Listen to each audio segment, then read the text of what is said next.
Welcome viewers, সবাই কেমন আছেন? আশা করি সকলে ভালো। তো চলে আসলাম আজকে স্যামসাং ডিজিটাল ইনভার্টার একটি ফ্রিজের কমপ্লেন নিয়ে।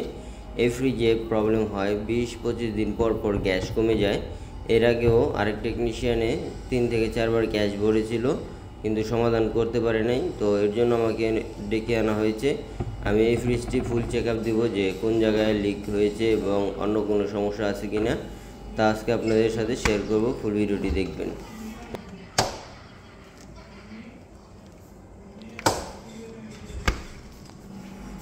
তো আমি ফ্রিজের পাইপ যখন কাটলাম ডিসচার্জ, আমি 1 ফোঁটা গ্যাসও পাইনি। এর জন্য আমার সন্দেহ হয়েছে কন্ডেন্সারের উপর। তো আমি কন্ডেন্সারটা আগে প্রেশার দিয়ে রেখেছি এবং এখানে ব্লক করে দিয়েছি স্টেনারের যে পাইপটি ছিল, এবং আমরা ডিসচার্জের পাইপ দিয়ে ফুল প্রেশার দিয়ে দিয়েছি 250 প্রেশার। দেখতে পাচ্ছেন এখানে 250 প্রেশার দেওয়া আছে অ্যাকুরেট। তো যদি প্রেশার কমে তাহলে আমরা কন্ডেন্সার চেঞ্জ করে দেব।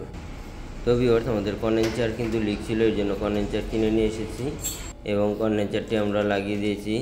দেখাই 1 2 3 4 5 6 7 8 9 10 11 12। আমরা কিন্তু 12 লেয়ার সর্বোচ্চ কন্ডেন্সার পাওয়া যায়, এর বড় কিন্তু কন্ডেন্সার পাওয়া যায় না। এর জন্য কিন্তু আমাদের আলাদা করে 1/4 পাইপ লাগিয়ে নিতে হয়। তো আমি এখানে 8 ফিটের মতো 1/4 পাইপ দিয়ে দিয়েছি এবং আমাদের ফ্রিজে ব্যাকম কমপ্লিট করে টোটাল কাজ আমরা গুছিয়ে নিয়েছি। এবং আমাদের গ্যাস দেওয়ার সময় এবং গ্যাস দিতে গেলে কি কি পদ্ধতি আপনাদেরকে মেনে নিতে হবে বা মেনে কাজ করতে হবে, সেই বিষয়গুলো আপনাদের সাথে শেয়ার করব। এবং ঢাকার মধ্যে যদি আপনারা এসি এবং ফ্রিজের কাজ করাতে চান, যারা কাস্টমার আছেন তারা স্ক্রিনে দেওয়া নাম্বার যোগাযোগ করতে পারেন। আমরা ঢাকার মধ্যে সব জায়গায় সার্ভিস দিয়ে থাকি।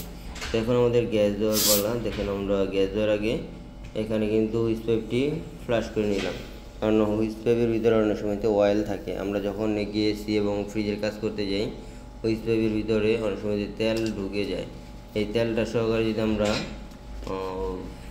গ্যাস চার্জ করি তখন কিন্তু আমাদের কন্ডেন্সারে তেলটা উঠে যায়, অথবা আপনাদের স্টেনারে ব্লক হয়ে গ্যাস চোকিং করতে পারে।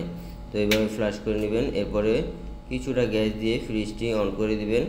যদি ফ্রিজটি অন হয়ে যায়, এরপরে আবার আপনারা আস্তে আস্তে গ্যাস দিবেন। আর এক চান্সে গ্যাস দিবেন না। ইনভার্টার ফ্রিজের মধ্যে দেখা যায় আপনার যদি এক চান্সে গ্যাস দেন তখন কিন্তু কম্প্রেসার ট্রিপ করবে, অটোমেটিক বন্ধ হয়ে যাবে। লিমিট অনুযায়ী আপনারা গ্যাস দেবেন। তো আমাদের গ্যাস দেওয়া মোটামুটি কিন্তু কমপ্লিট। কন্ডেন্সারে হিটিং চলে এসেছে এবং স্টেনার কিন্তু গ্যাস সার্কুলেশন করতেছে। আপনারা পাইপে হাত দিয়ে দিয়ে কমপ্লিট দেখে নেবেন যে আপনাদের কাজটি কমপ্লিট হয়েছে কিনা। তো আমাদের কাজ মোটামুটি কমপ্লিট এবং ঠান্ডা যা আছে আমরা ফুল চেক আপ করে দেখলাম আমাদের সব কিছুই কুলিং ঠিক আছে।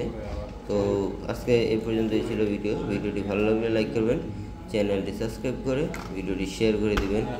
ধন্যবাদ।